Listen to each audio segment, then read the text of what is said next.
যুক্তরাষ্ট্র ও ইরানের মধ্যে কূটনৈতিক যোগাযোগ স্থগিত। নাগরিকদের দ্রুত ইরান ছাড়তে বলল ভারত। ৩. মুসলিম দেশের মার্কিন ঘাঁটি উড়িয়ে দেওয়ার হুঁশিয়ারি ইরানের। গাজায় গণহত্যায় ইসরায়েলকে মুসলিম দেশের সহায়তার গোপন নথি ফাঁস। মার্কিন আইন প্রণেতাদের প্রতি রেজা পাহলভির বার্তা। যুক্তরাষ্ট্র ও ইরানের মধ্যে সরাসরি কূটনৈতিক যোগাযোগ সাময়িকভাবে বন্ধ হয়ে গেছে। দুই দেশের চলমান উত্তেজনার মধ্যেই এই সিদ্ধান্ত নেওয়া হয়েছে। বুধবার ১৪ জানুয়ারি আল জাজিরার এক প্রতিবেদনে এ তথ্য জানানো হয়। বার্তা সংস্থা রয়টার্সকে এক জ্যেষ্ঠ ইরানি কর্মকর্তা জানান, ইরানের পররাষ্ট্রমন্ত্রী আব্বাস আরাকচি এবং যুক্তরাষ্ট্রের বিশেষ দূত স্টিভ উইটকফের মধ্যে চলমান সরাসরি যোগাযোগ আপাতত স্থগিত রাখা হয়েছে। ইরানে চলমান বিক্ষোভ দমনে কঠোর অবস্থান নিয়েছে তেহরান। এদিকে যুক্তরাষ্ট্রের প্রেসিডেন্ট ডোনাল্ড ট্রাম্প বিক্ষোভকারীদের পক্ষে হস্তক্ষেপের হুমকি দিয়েছেন। এর জবাবে ইরান সতর্ক করে বলেছে, দেশটির ওপর কোনো হামলা হলে মধ্যপ্রাচ্যে অবস্থিত মার্কিন সামরিক ঘাঁটিগুলোতে পাল্টা হামলা চালানো হবে। ইরানের বর্তমান নিরাপত্তা পরিস্থিতির প্রেক্ষাপটে দেশটিতে অবস্থানরত নিজেদের নাগরিকদের দ্রুত ইরান ছাড়ার নির্দেশনা দিয়েছে ভারত। তেহরানে অবস্থিত ভারতীয় দূতাবাস এক বিবৃতিতে জানায়, ইরানের পরিস্থিতি দ্রুত পরিবর্তনশীল। এ কারণে ভারতীয় নাগরিকদের সর্বোচ্চ সতর্কতা অবলম্বনের পাশাপাশি বিক্ষোভ চলছে এমন এলাকা এড়িয়ে চলার আহ্বান জানানো হয়েছে। বুধবার ১৪ জানুয়ারি আল জাজিরার এক প্রতিবেদনে এ তথ্য জানানো হয়। এর আগে একই ধরনের সতর্কতা জারি করে ফ্রান্স ও কানাডা। দেশ দুটি জানিয়েছে, ইরানে রাজনৈতিক ও নিরাপত্তা পরিস্থিতি দ্রুত অবনতির দিকে যাচ্ছে। কানাডা সরকার এক বিবৃতিতে জানায়, চলমান বিক্ষোভ, আঞ্চলিক উত্তেজনা এবং যে কোনো সময় গ্রেপ্তারের ঝুঁকির কারণে ইরানে অবস্থান করা নিরাপদ নয়। নিরাপদ সুযোগ পেলে দ্রুত দেশটি ছাড়ার আহ্বান জানানো হয়েছে। একই সঙ্গে কানাডা স্বীকার করেছে, ইরানে তাদের কনসুলার সহায়তা দেওয়ার সক্ষমতা সীমিত। ফ্রান্সের পররাষ্ট্র মন্ত্রণালয় জানায়, ইরানে অভ্যন্তরীণ বিক্ষোভ এবং যুক্তরাষ্ট্র ও ইসরায়েলকে কেন্দ্র করে আঞ্চলিক উত্তেজনার কারণে নিরাপত্তা পরিস্থিতি আরও অস্থির হয়ে উঠেছে। এতে বিদেশিদের জন্য ঝুঁকি বেড়েছে। ফরাসি নাগরিকদের অপ্রয়োজনীয় ভ্রমণ এড়িয়ে চলা এবং বিক্ষোভ ও জনসমাবেশ থেকে দূরে থাকার নির্দেশ দেওয়া হয়েছে।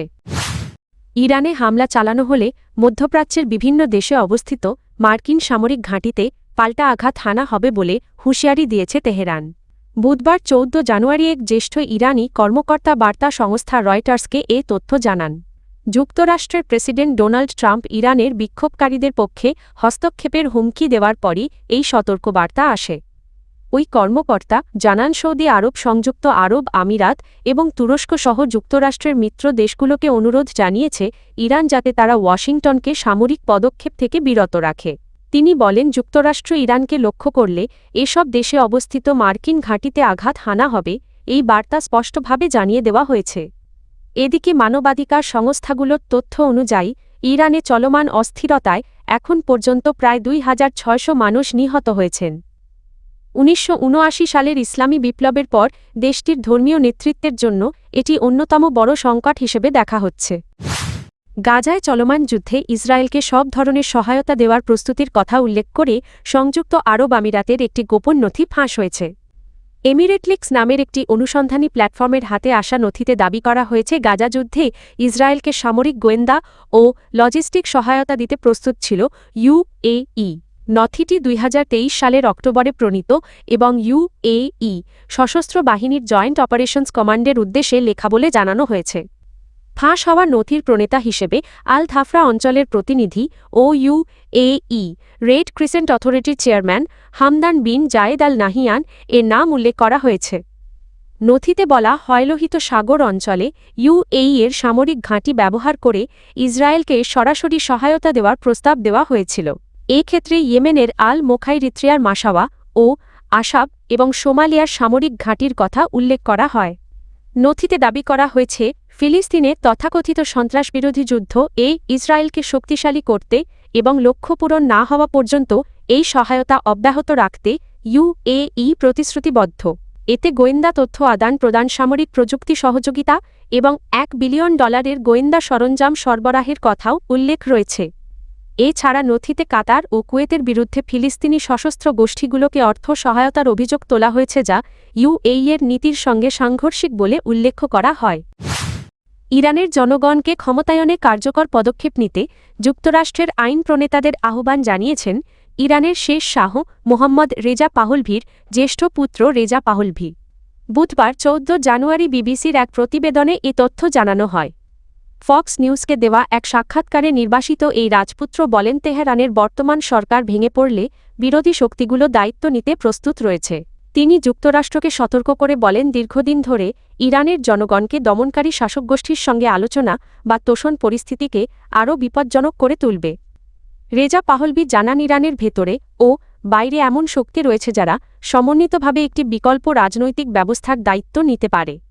বর্তমান সরকার পতনের সঙ্গে সঙ্গেই তারা দেশের অভ্যন্তরীণ শক্তির সঙ্গে কাজ শুরু করতে প্রস্তুত। এর আগে ২৩ জুন ২০২৫ ফ্রান্সের প্যারিসে এক সংবাদ সম্মেলনে তিনি আন্তর্জাতিক সম্প্রদায়ের প্রতি ইরানের জনগণের পাশে দাঁড়ানোর আহ্বান জানান।